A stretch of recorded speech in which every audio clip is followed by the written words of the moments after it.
ഉണ്ടാക്കിയിരിക്കുന്നത് ചെട്ടിനാട് സ്റ്റൈലിലുള്ള ഒരു കൂൺ പട്ടാണി മസാലയാണ്. അപ്പോൾ നല്ല ടേസ്റ്റി ആയിട്ടുള്ള ഈ കൂൺ പട്ടാണി മസാല എങ്ങനെ ഉണ്ടാക്കുന്നതെന്ന് നമുക്കൊന്ന് കണ്ടു നോക്കാം. അപ്പോൾ ഈ ഒരു മഷ്റൂം പട്ടാണി മസാല ഉണ്ടാക്കാൻ വേണ്ടിയിട്ട് ഞാനൊരു 1/4 കിലോ മഷ്റൂം എടുത്തിട്ടുണ്ട്.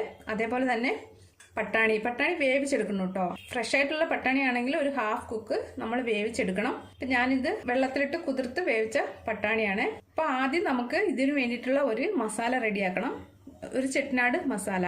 അപ്പം നമുക്കിത് ആദ്യം എല്ലാം ഒന്ന് ഈ മസാലയ്ക്ക് വേണ്ടുന്നതെല്ലാം ഒന്ന് ഡ്രൈ റോസ്റ്റ് ചെയ്തെടുക്കണം. അതിന് വേണ്ടിയിട്ട് ഞാനൊരു പാൻ വെച്ചിട്ടുണ്ട്. അതിലേക്ക് നമുക്ക് മല്ലി ഇട്ട് കൊടുക്കാം. ഒരു 1.5 ടീസ്പൂൺ മല്ലി ഉണ്ടാവും. ഇനി ഇതിലേക്ക് 1 ടീസ്പൂൺ കുരുമുളക് ഇട്ട് കൊടുക്കാം, 1 ടീസ്പൂൺ പെരിഞ്ജീരകം, 1 ടീസ്പൂൺ നല്ല ജീരകം, ഇതിലേക്ക് പോപ്പി സീഡ് അതായത് നമ്മുടെ കസകസ അതും 1 ടീസ്പൂൺ ഇട്ട് കൊടുക്കണം. പിന്നെ ഒരു 1/4 ടീസ്പൂൺ ഉലുവ. പിന്നെ ഇതിലേക്ക് നമ്മൾ ഇട്ട് കൊടുക്കുന്നത് വറ്റൽമുളകാണ്. ഇതൊരു 6-7 വറ്റൽമുളക് ഉണ്ടാകും. ഇനി വേണ്ടത് ഓൾ സ്പൈസസ് ആണ്. ഒരു കഷ്ണം പട്ട, ഒരു 4 ഏലക്ക, ഒരു ചെറിയ കഷ്ണം ജാതിപത്രി, പിന്നെ ഒരു 6-7 ഗ്രാമ്പൂ, പിന്നെ സ്റ്റാർ അനീസ് അതും ഇട്ട് കൊടുക്കാം. ഇനി നമുക്കിതെല്ലാം ഒന്ന് ചെറിയ തീയിലിട്ട് ഒന്ന് റോസ്റ്റ് ചെയ്തെടുക്കാം.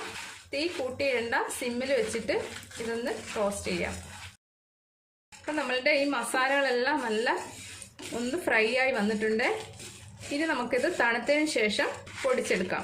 അപ്പം അതൊന്ന് തണുക്കുന്ന സമയം കൊണ്ട് നമുക്ക് മഷ്റൂം പട്ടാണി മസാല ഉണ്ടാക്കിയെടുക്കാം. അപ്പം അതിന് വേണ്ടിയിട്ട് ഞാനൊരു കടായി വെച്ചിട്ടുണ്ട്. അതിലേക്ക് നമുക്ക് എണ്ണ ഒഴിച്ചു കൊടുക്കാം. അപ്പോൾ ഒരു 2 ടേബിൾ സ്പൂൺ എണ്ണ ഞാൻ ഇതിലേക്ക് ഒഴിച്ചു കൊടുക്കുന്നുണ്ട്. അപ്പോൾ എണ്ണ ചൂടായതും ഇതിലേക്ക് ചെറുതായി അരിഞ്ഞ് സവാള ഇട്ട് കൊടുക്കാം. അപ്പോൾ മീഡിയം സൈസിലെ ഒരു 2 സവാള ഉണ്ട്. ഇത് നന്നായിട്ടൊന്ന് വഴറ്റിയെടുക്കാം. ഇനി ഇതിലേക്ക് നമുക്ക് 2 പച്ചമുളക് കീറിയത് ഇട്ട് കൊടുക്കാം. കുറച്ച് ഉപ്പിട്ട് കൊടുക്കാം, കുറച്ച് കറിവേപ്പില ഇട്ട് കൊടുക്കാം. അപ്പം നമ്മളുടെ സവാള എല്ലാം നല്ല വഴണ്ട് വന്നിട്ടുണ്ട്. അപ്പം ഈ ഒരു പാകം മതി, ഒരുപാടങ്ങ് ഫ്രൈ ആവാൻ നിൽക്കണ്ട.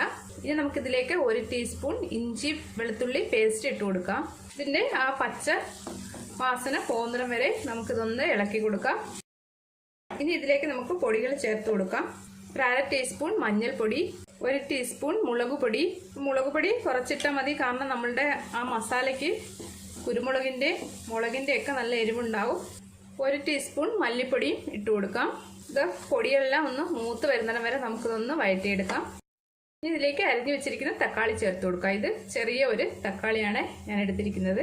ഇപ്പോൾ കൂണും പട്ടാണിയെല്ലാം നിറയെ എടുക്കുന്നുണ്ടെങ്കിൽ അതിനനുസരിച്ചുള്ള സവാളയും തക്കാളിയൊക്കെ എടുക്കണം. അതേപോലെ തന്നെ പൊടികളും അതിനനുസരിച്ച് ചേർത്ത് കൊടുക്കുക. ഇനി ഇത് തക്കാളി നല്ല സോഫ്റ്റ് ആവുന്നിടം വരെ നമുക്കിതൊന്ന് വഴറ്റിയെടുക്കാം. നമ്മളുടെ തക്കാളിയും ഉള്ളിയെല്ലാം നല്ല വഴണ്ട് നല്ല സോഫ്റ്റ് ആയിട്ടുണ്ട്.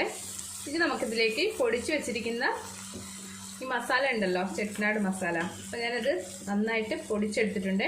അത് ഇതിലേക്ക് ഒരു 1.5 ടീസ്പൂൺ ഇട്ട് കൊടുക്കാം. അപ്പോൾ ഈ മസാല കയ്യിലില്ലെങ്കിൽ ഇതിന് പകരം നമുക്ക് ഗരം മസാല ചേർത്ത് കൊടുത്താൽ മതിയാകും. നന്നായിട്ടൊന്ന് വഴറ്റിയെടുക്കാം. അപ്പോൾ ഒരുപാടങ്ങ് വഴറ്റണ്ട, കാരണം ഇത് നമ്മൾ വറുത്ത് പൊടിച്ചതായതുകൊണ്ട് ചെറുതായിട്ടൊന്ന് വഴറ്റിയെടുത്താൽ മതിയാകും. ഇതിലേക്ക് നമുക്കിനി മഷ്റൂം ചേർത്ത് കൊടുക്കാം. നമുക്ക് കുറച്ച് ഉപ്പ് ഇതിലേക്ക് ചേർത്ത് കൊടുക്കാം.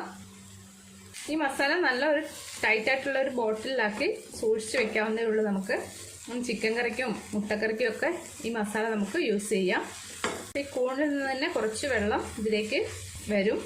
അപ്പോൾ ഇതൊന്ന് വേവട്ടെ. നമുക്കൊന്ന് കുറച്ച് നേരം ഒന്ന് അടച്ചു വെച്ചിട്ട് അതിനുശേഷം നമുക്ക് വെള്ളം ഒഴിച്ച് കൊടുത്താൽ മതിയാകും. ഇപ്പോൾ ഞാനിതൊന്ന് അടച്ചു വെച്ചിട്ട് ഒരു 5 മിനിറ്റ് ആയിട്ടുണ്ടായിരുന്നു. അപ്പോൾ ഇതിൽ നിന്ന് തന്നെ കുറച്ച് വെള്ളമൊക്കെ വന്നിട്ടുണ്ട്.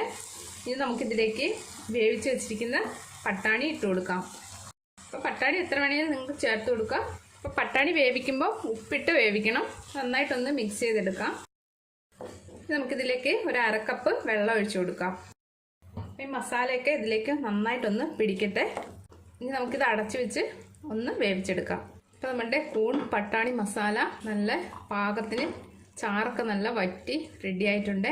ഈ ഒരു പാകം മതി. ഇനി ഇരുന്ന് ഇതൊന്നും കൂടെ ഒന്ന് തിക്കാവും. അപ്പം നിങ്ങൾക്ക് ഉപ്പ് വേണമെങ്കിൽ ചേർത്ത് കൊടുക്കുക, അതേപോലെ തന്നെ മസാലയും വേണമെങ്കിൽ ചേർത്ത് കൊടുക്കാം. ഇനി മല്ലിയിലയുടെ ടേസ്റ്റ് ഇഷ്ടമുണ്ടെങ്കിൽ ഇതിലേക്ക് കുറച്ച് മല്ലിയില ഒന്ന് ചേർത്ത് കൊടുക്കാം. ഒന്നുകൂടെ ഒന്ന് മിക്സ് ചെയ്തിട്ട് നമുക്ക് സ്റ്റവ് ഓഫ് ചെയ്യാം. ചെട്ടിനാട് സ്റ്റൈല് കൂൺ പട്ടാണി മസാല റെഡി ആയിട്ടുണ്ട്. നല്ല ടേസ്റ്റാണ്. ഇത് ചോറിനും ചപ്പാത്തിക്കൊക്കെ കഴിക്കാനൊക്കെ ഉണ്ട്. അതേപോലെ തന്നെ ഈ മസാലയുടെ ടേസ്റ്റും നല്ലതാണ്. അപ്പോൾ എല്ലാവരും ഇടയ്ക്കൊന്ന് ട്രൈ ചെയ്യണം. എപ്പോഴും പറയുന്ന പോലെ വീഡിയോ ഇഷ്ടമായിട്ടുണ്ടെങ്കിൽ ലൈക്ക് ചെയ്യാനും സബ്സ്ക്രൈബ് ചെയ്യാനും മറക്കല്ലേ. താങ്ക്